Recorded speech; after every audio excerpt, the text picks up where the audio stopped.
welcome you all to yet another episode on our channel Talk of Town. We are here discussing with various subject matter experts in our episodes covering personal finance under the uh, broad topic Beyond Boundaries. Today, I'm fortunate I have with me Mrs. Akila Murlidhar, who is a founder of MoneyFit Financial Services, focusing more on the concept of FIRE. FIRE refers to financial independence, retire early. I also have Ashwin Kumar, the director of DA Capital, and of course, Mr. Prabhanjan Rao, who is a SEBI registered investment advisor running a firm called Elysian Advisory. Happy to have all the subject matter experts today on this episode. The most important discussions going across the globe today is the tariff war. I think that is the best thing that we need to discuss on before we get on to how this tariff war is going to impact personal financial goals for a lot of investors, and how do we navigate this particular phase. So, like always, I would start off with Mr. Rao. Sir, your take on the current uh, tariff war. Right. First of all, thank you, Ellen, for calling me on this elite platform. And one point I would also like to mention that looks like you will call all of us on a day where the market has already arisen. I mean, last time also there was market was rise. Today market was rise. So you all see a lot of bit of smiles on our all faces. So jokes apart. When we talk about this tariffs on on 5th of March, 5th of April rather, these tariffs were unveiled by Donald Trump, and it has given a sort of direction for this, the Trump uh, tantrums. Yeah. So let me give a bit of a brief before we get into the main line. How these tariffs, he has put these reciprocal tariffs. The country has, calculated the deficit, that is the imports minus the exports for US, and they have divided that by the imports and arrived at a percentage. And approximately 50% of that they have put as a tariffs. So if you ask, is there any methodology? There is no method. They just arrived at one particular, direction where they have put the tariffs. Right. And of course, Canada and Mexico are exempt from these tariffs, and then whole lot of Asian countries or European countries, every country has been hit by these tariffs. And here, one thing I would like to bring to the notice on these tariffs is why it makes more important and why it has made the entire markets more jittery is tariffs are not just the tariffs; they are the tariffs including the trade barriers and the currency practices. True. These tariffs, what they have imposed by the US, are like, to me, it's a bargaining chips. And in some time, in a quarter or so, these are going to settle down. And especially for India, this becomes very important because though India has not been hit by the major percentage of tariff, it is in the fifth or sixth row, but still, in a short term, there will be a lot of turbulence. But there are certain three key points which are very areas of concern as far as India is concerned. Number one is the quality control orders in the foreign trade barrier, which is very important. They have mentioned it. The second is India does figure out among the list of countries which are considered as currency manipulator. China being the number one, India also falls a bit of in that list of countries which US has unveiled. And number three is there is a concern by US that government procurement markets should receive some concessions, where Right. India does not fall in any of these three things. So, leaving the currency, the tariff at 26 or 27%, leaving that aside, these are the three concerns which India is battling, which would get to my mind, it will get into a long-lasting, war. So, and of course, I think what we hear from the government of India is they are already started these back channel talks with the US government to take care of these quality control things. The second is the government procured markets. The third thing which the India really needs to work, India and also the Reserve Bank of India, which really needs to work is on the currency.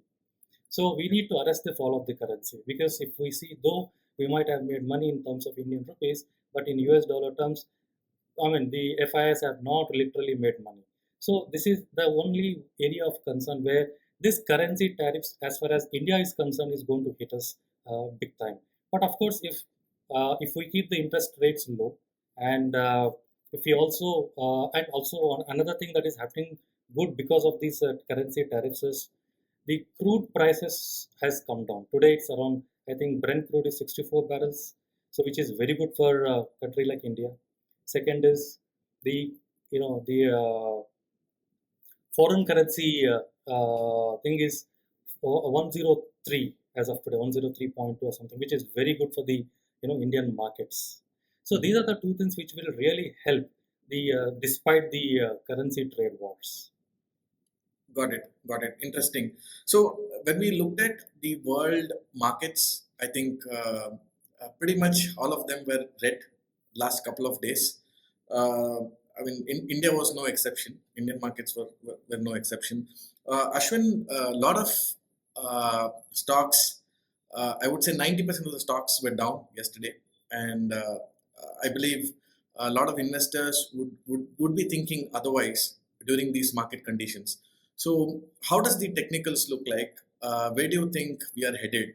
Uh, what do we need to keep in mind from a short term, medium term, and a long term point of view? Hi, Len, and the other partners joining here.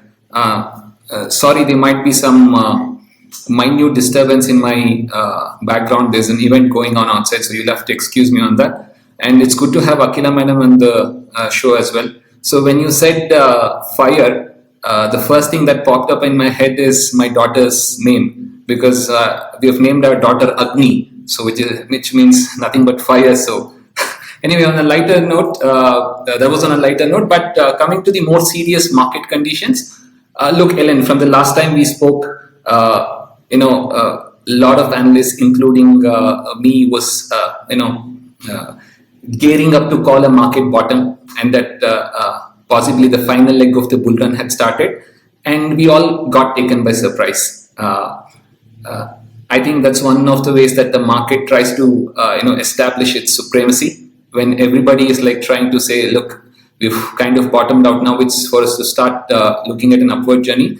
Market threw in a surprise, and my God, it was a massive surprise yesterday. The kind of gap down that we saw, not just the broader markets, but many of these stocks, was in a way a reminder of what had happened about 4 or 5 years back during the COVID pandemic. I don't think we had such a massive gap down in the last couple of years that we saw yesterday. But the important factor is we recovered, and a lot of stocks even came back to positive. And as we speak, today was a pretty decent day for the markets. Now, talking purely from a technical point of view, Ellen, the entire while Prabhanjan just gave you a whole bit of idea of what this tariff war is about, I would like to call it as another noise in the market. As a person who's looking at short term, yes, there is going to be a lot of volatility. The India VIX, what we call as the volatility index, shot up by about 45 to 50% in a single day, which is a massive boost. I'm sure a lot of option traders will be quite happy about it. But the people who got really hit yesterday or with the recent volatility are the people who are trading on leverage positions. People in cash market definitely look at this as an opportunity to average more, provided they are happy with the fundamentals of the company. And in the medium term and long term, the investors or the traders' memory is quite short-lived. You have 3 days of continuous rally. We'll all be forgetting what kind of an impact we had yesterday. So I just call it as a market noise. Stay focused, stay disciplined, not too much overthink about it, but also not to be in a hurry to make any investment decisions right now, because the volatility has to settle down. We don't know if we have made a bottom or there's one more round of sell-off coming in, because there is every alternate day there's a news flow coming into the market which could we could have just ended positive today, but something comes up tomorrow. Overnight in the US markets, followed by Nikkei, in Japan, and we might be opening gap down tomorrow. So when it's like playing with fire, just stay cautious, just stay a little disciplined, rather very well disciplined and a little cautious on the market, and not be in a hurry to make investment is the mantra. And once the market picks up steam, in fact, one data I was keenly observing today was some of the markets were brutally beaten. I think some of the Asian markets even hit a circuit breaker yesterday, and the sovereign funds had to intervene to bring them out of the doldrums. So India, in that way, there is no market that has been left out from the bleeding. But Indian markets are the one of the best performers in the recent times, and I would still have my hopes very high on the markets. I know whatever said and done, the portfolio impact is causing a lot of disturbance and anxiety, but the ground reality is there is nothing much we can do about it when the entire country and the world is going through it. But try to find an opportunity here to encash on it and see some good compounded annual growth returns once the market resumes its upward trajectory. Great. I mean, it's interesting. Coming to Mrs. Akila, so you've been diligently working with a lot of clients on their, specifically on their retirement planning point of view. It's a very crucial goal for every family. So from a impact to the goal point of view, how do you look at these market corrections, and what do you advise during these volatile times to your clients? We'd be more than happy to know this. Okay. Yeah. See, this is a time when I get maximum calls from the clients because most of them panic. Yesterday, almost, I had some 30 plus missed calls. Okay. But the thing is that it depends on where you are. If at all you are going to look at the impact on a financial goal, what stage you are. If you are nearing retirement, fine. But what are you going to use the equities for? Where are you using? Are you using it for any use after, let's say, around 10 or 20 years? Fine. That is okay. Continue holding. That was what I would advise. But if you are actually looking to redeem it and move it into a safer investments, I say do it now, because it's their retirement goal, and obviously we can't compromise on that. Yes. And one more thing which I have been asked from, in fact, last 1 week is, can I, withdraw from my PF or withdraw from my FD? Can I withdraw from my emergency fund and put it in the market? No, you should actually buy low and sell high. It is low already. I said no. If you have an FD, you have a PF or any debt instrument, don't redeem it. Not under any circumstances. Whatever you are contributing to equity, keep contributing. Whatever you already have, hold it. But no change in your debt allocation at all. So that is something which I have advised. And also the other financial goals, how they have been impacted. Okay. So not much, I would say, because we regularly monitor the financial plans, and if their goal is just 6 months or 1 week away, we wouldn't have any, not 1 week, 1 year away. Obviously, we would have almost brought down the equity exposure to nil already. Okay, so the impact is almost nil, I would say. Great, ma'am. Thank you. Taking cues from what Mrs. Akila just mentioned, right? So people are ready to move their money from debt to equity, and there's a tectonic shift in the thinking over the last 1 decade, I would say. If it was, say, 10 years back, I don't think this thought process was prevalent. People, used to kind of move away from equity during such market corrections. Mr. Rao, coming back to you, looking at this change in thinking. So, what is your stance? Do you stick on to your asset allocation? Do you advise them to be aggressive because these are the times they can create additional alpha and equity? What is your stance on the thought process during such market corrections? Akila has it is absolutely right. You have to stick to your asset allocation. In fact, we have also done some rebalancing in our clients' portfolios, where depending on the risk profiles and other things, what I have also advised is like, maybe this is the time, a beginning of the time to aggressively do an investment in the equity.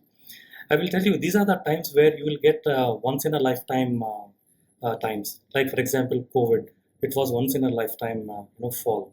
You can't actually time the market, but you need to look from the 5 years perspective. You need to look which are the possible periods where you will get the lowest of the markets. If you have that conviction that yes, this is the market that has fallen.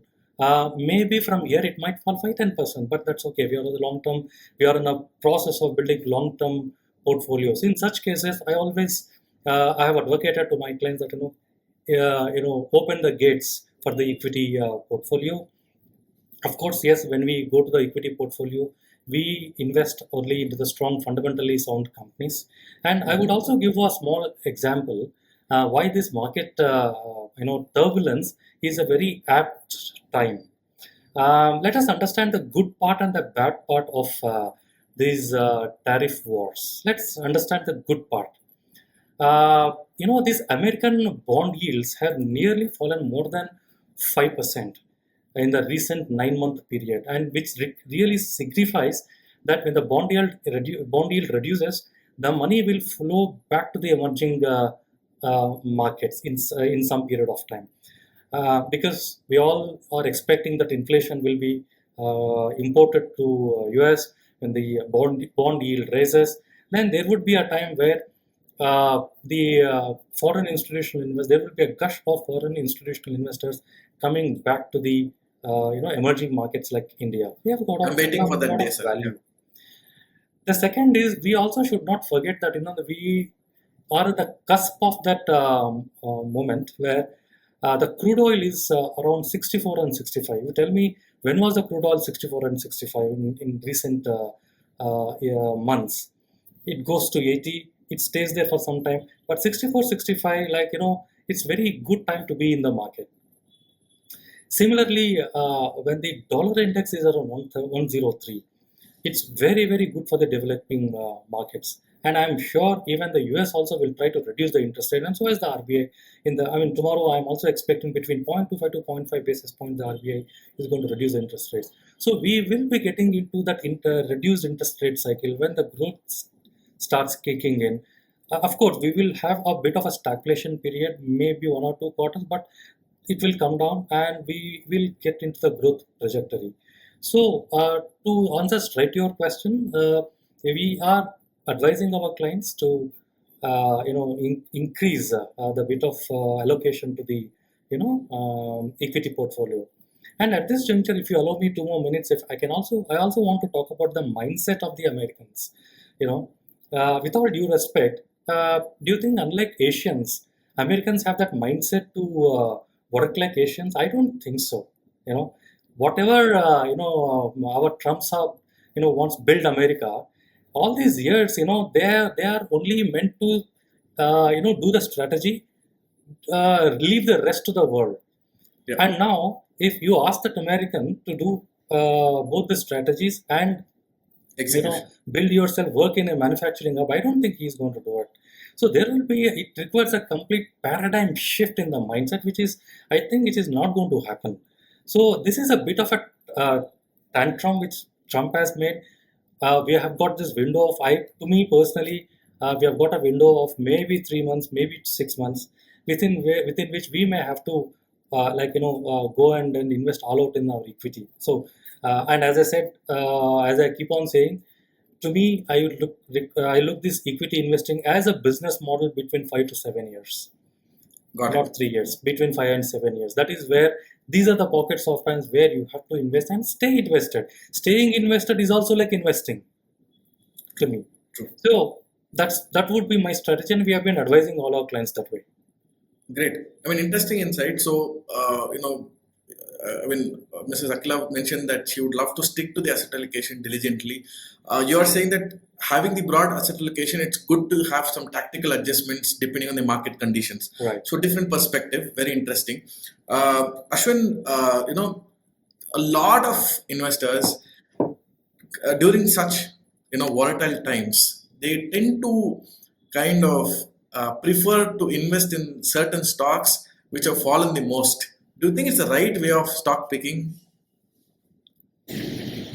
I am somebody who is, you know me on a personal level. I am somebody who is dead against such a strategy because historically, what we have known or what we have been taught, and there is of course I'm a guy who goes by statistics, is that the stocks or the sectors that fall the least in a falling market are the leaders of the next bull market. It's as simple as that. We have to accept that, and it holds good 8 out of 10 times. So just because a stock has fallen too much, or technically speaking, if it has come to oversold region, it doesn't mean that you go and buy, because you have multiple stock examples wherein a stock has stayed in oversold for decades together. So I would completely stay away from such a strategy.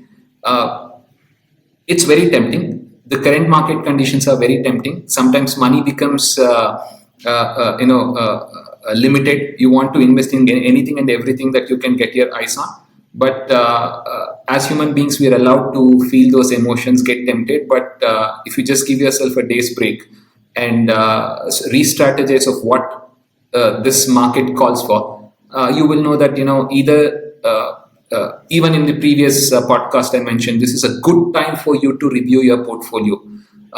If there are certain stocks that are underperformers, you can definitely weed them out, rebalance your portfolio, look at the new possible winners coming into the market, because this is a time I would really be working hard on stock selection and reviewing the portfolio. When it's riding up, we tend to enjoy the benefits, but when the markets are down, instead of spending too much time on analyzing what's happening and why it is, what is causing this turbulence, what I am just looking at what is the opportunity there is around, and just top up your investments and make the right choices. I mean, historically, this is what market has taught us to do. This is what the market demands. But when it comes to the execution, most of us shy away from it. And if we get the execution right, and I think you are a better person to tell me what is the kind of compounded annual growth the market can give us, provided we are. And then one thing, Lakshmi, like Prabhanjan just said, we are not here to time the market. In fact, market never gives us the leeway to time the market. Even if we do, there's not a medal that we are going to win because of it.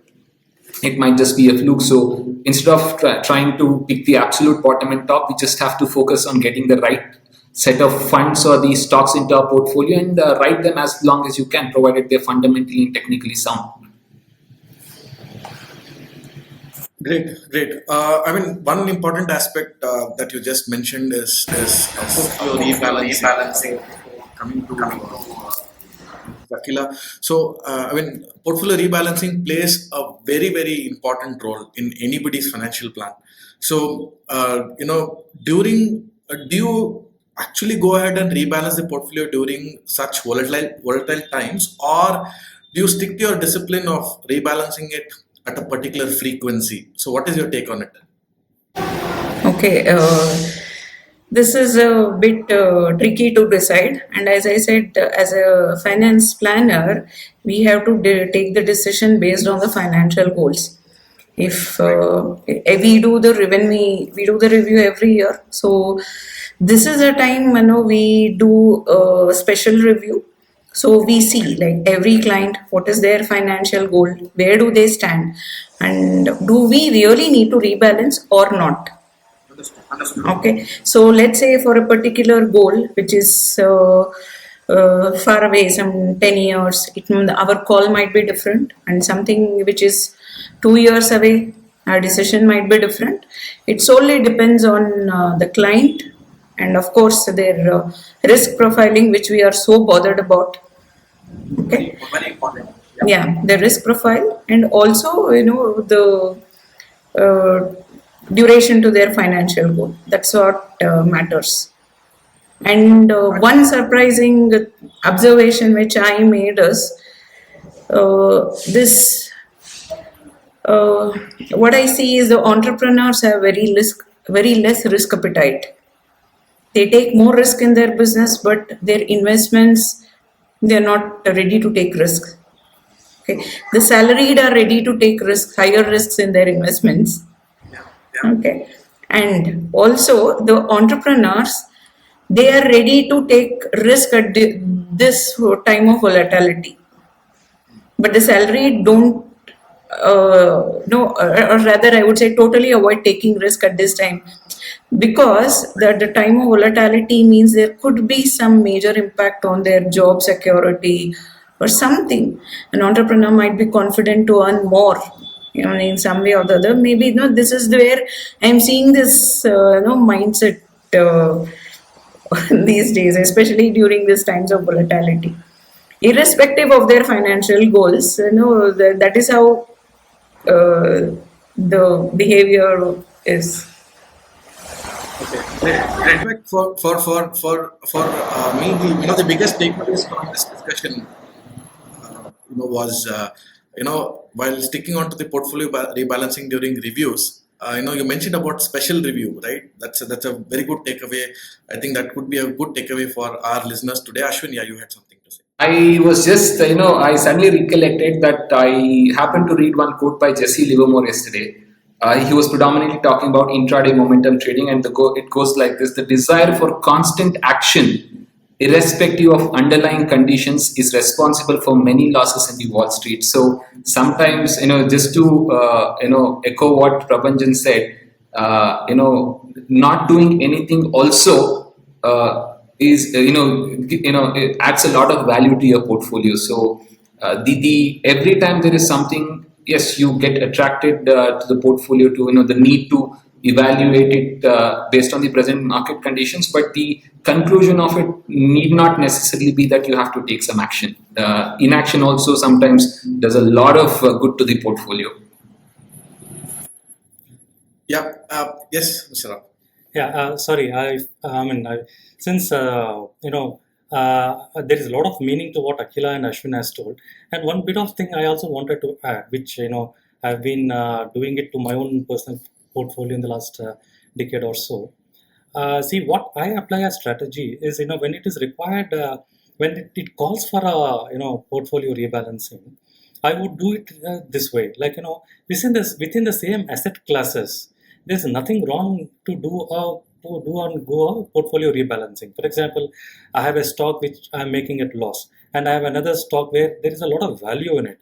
I don't mind to book losses here, square this off, and then invest in that, because I don't need to time between when I'm investing in the same asset class.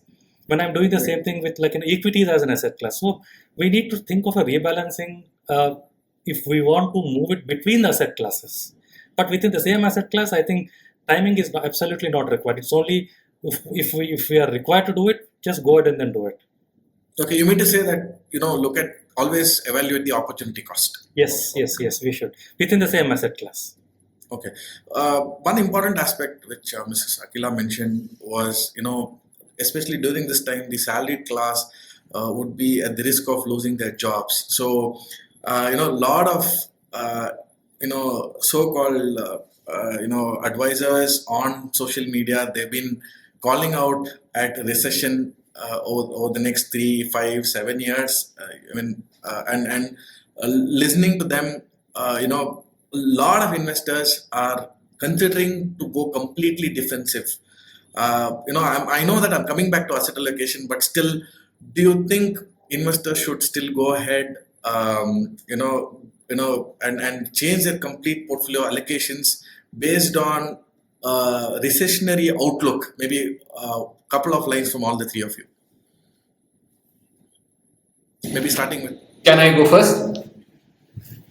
Look, this is a good choice to make, provided you were doing it at when Nifty was 26,000 back in September of 2024. At this point in time, all you'll have to be doing is, going from defensive to moderately aggressive. It's the other way around. It's this way. This is the good way, and not the other way around. Is my personal thought, and that is what historically markets have. Market has an expectation from you. When we all go into the market with an expectation, but for us to make money, market has certain disciplinary expectations from you, and this is one of it. So I would be going moderately aggressive on the markets. Why moderately aggressive and not completely aggressive? I always like to believe that there is a surprise element. and I do not want to be caught, by surprise from the markets, wherein there is an opportunity, but see, we all come with limited cash flows, and you always need to have that 5 to 10% liquid cash in the account, in the form of debt or liquid piece to encash on the opportunity that the market throws around once in a while.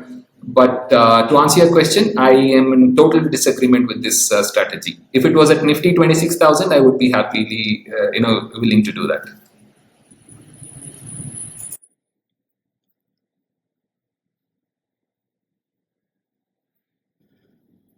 Before I allow others to take over, I just want to make a statement here. At Nifty at 26,000, all of them would be looking at 30,000 as the next target. So this would never happen. Over to you, Mrs. Akila.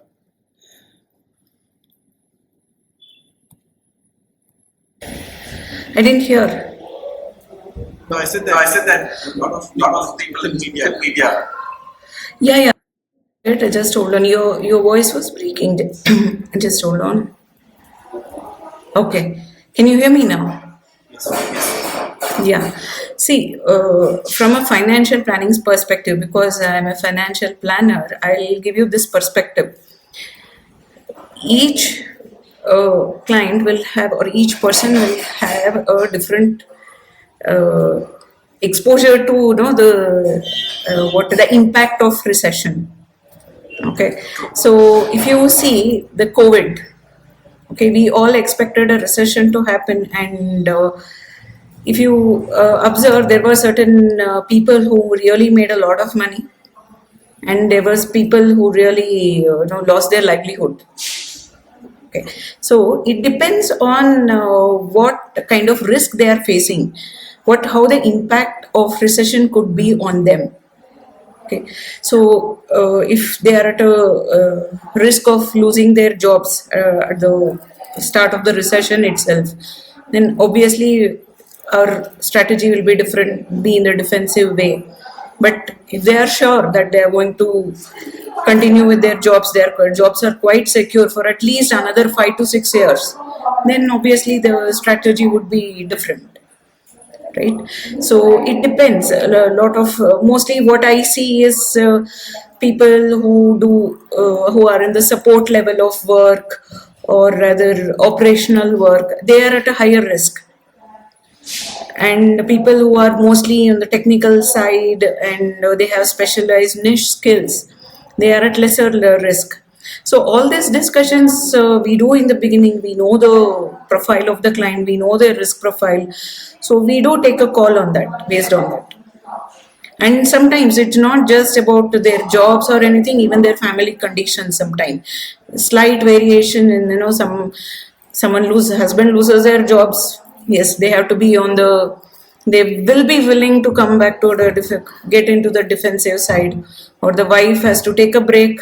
Their strategy, or rather their requirements or their financial planning itself takes a total restructuring. We have to restructure their financial plan when such major life events happen. So, and recession is actually a part of their planning. In fact, during COVID, most of my clients who were in the corporates, we had kept aside a fund just to be used in case they lose their jobs. Right. Very interesting. So according to you, the entire this decision should be individualistic, based on their individual financial goals and financial plan. Mr. Rao, your take on this? Yeah, to me, I would take this from a macro perspective, and I will tell you how. See, if we analyze the entire, what has happened in the last 20, 25 years across the globe, entire world will not get into a recession at one stance. So now, if we delve into the things, what has happened, US is the one which is getting into the inflation, because they are importing the lot of inflation. And to me, I'm not saying that this would bring in a lot of inflation. Yes, in the short term, US might get into a technical recession, but However, to me, after 2 quarters, everything will fall in place. It is just adjusting the entire global ecosystem. So now we are in the phase of adjusting global ecosystem. Now, I will tell you one interesting thing. During the phase of these adjustments, many countries who have been charged, who have been overreacting to the tariffs, there would be opportunities elsewhere. For example, I'll give you some of the examples, how India could benefit from this. India has been aggressively pushing Make in India to reduce the import dependence and boost exports. Why should we not think that this is the right opportunity? We can increase our quality and then boost Make in India. And similarly, Government of India has been giving a lot of incentives on the PLI, production linked incentives, since with US firms looking to reduce dependence on China, India's PLI backed industries could benefit. Why could not that sector, which has been beaten up, will be the right time to get into this, and then we see the compounding. So there is, to me, recession is look, we need to look into different countries.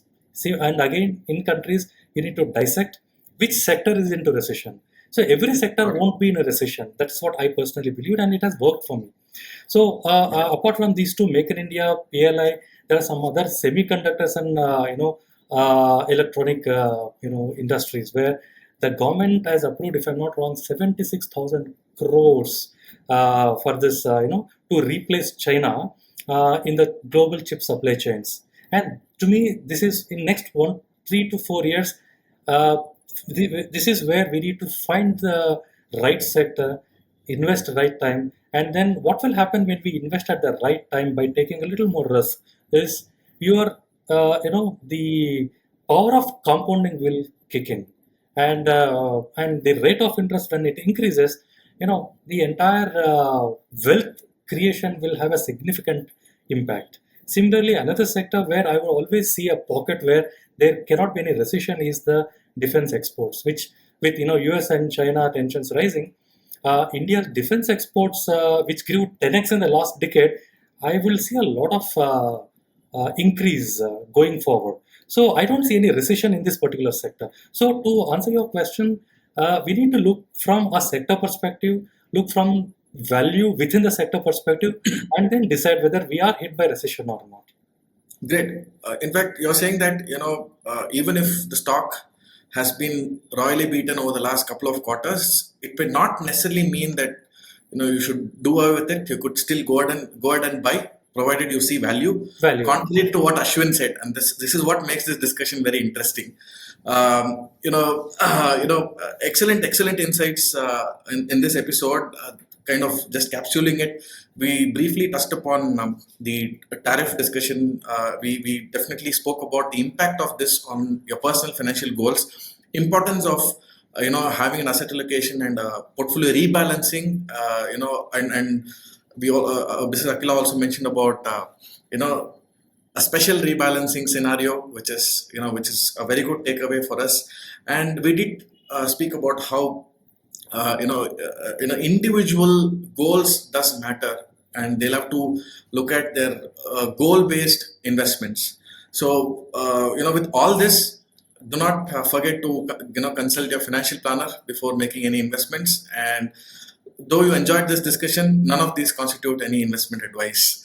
So if you've liked this episode, please go ahead, like, share, and subscribe to our channel. Thank you everyone for this wonderful insights. We'll be back to you with another interesting episode with these three lovely people. Yeah, thank you. Thank you so much.